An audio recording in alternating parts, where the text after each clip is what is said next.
আবারও ভালো লাগছে, আবারও ভয় লাগছে। একটা অদ্ভুত অনুভূতি জেগে উঠেছে আমার ভেতরে। আমি জানি না এটা কি, কিন্তু মনে হচ্ছে আমি আবারও কারো দিকে টান অনুভব করছি। আগে যেমন তীব্র ছিল না হয়তো, তবুও এই টান আমার হৃদয়কে অজান্তে স্পর্শ করছে। অর্থহীন কথাগুলোতেও হাসতে শুরু করছি, ধীরে ধীরে ভাসতে শুরু করেছি।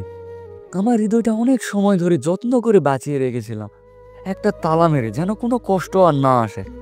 কিন্তু তার গালের সেই টোল, সেটা যেন আমার তালার চাবি হয়ে গেল, আমাকে আবার সেই পুরনো যন্ত্রণার জগতে নিয়ে গেল।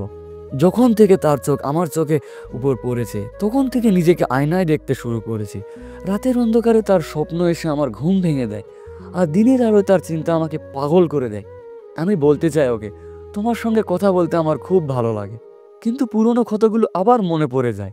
ভয় লাগে আবার সেই ঘটনা ঘটে যাবে যেমন, তবুও ভালো হতে হতে সব কিছু একেবারে মতো খারাপ হয়ে যাবে। নতুন কোনো গল্প শুরু করার সাহস আমার নেই, কারণ আগের গল্প শেষ এখনো হৃদয়ে খাঁজ কাটে। আমি জানি না কোথায় থামবো, আমি জানি না কখন জড়াবো, আমি জানি না কখন ছেড়ে দেব। আমি হয়তো বেশি মিশে যাই, বেশি কাছে চলে যাই, তার কথাই ভেসে যায়, আর মনে হয় সব ঠিকঠাক চলছে। কিন্তু হঠাৎ করে আমি তার দুঃখকে আমার দুঃখ মনে করতে শুরু করি, আর সেই ক্ষণ থেকেই সব কিছু বদলে যায়। আমার নিজের ভেবেও ওর দুঃখ আমাকে কষ্ট দেয়।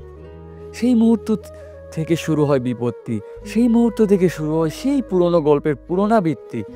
আবারও ভালো লাগছে, আবারও ভয় লাগছে, আমি আবারও জড়িয়ে পড়েছি, কিন্তু হয়তো এবার ভিন্ন কিছু।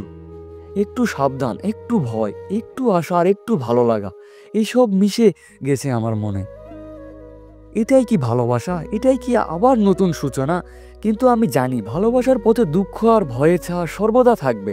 তবুও আমি চলতে থাকবো, কারণ ভালোবাসাটা তো জীবনের সবচেয়ে সুন্দর অংশ।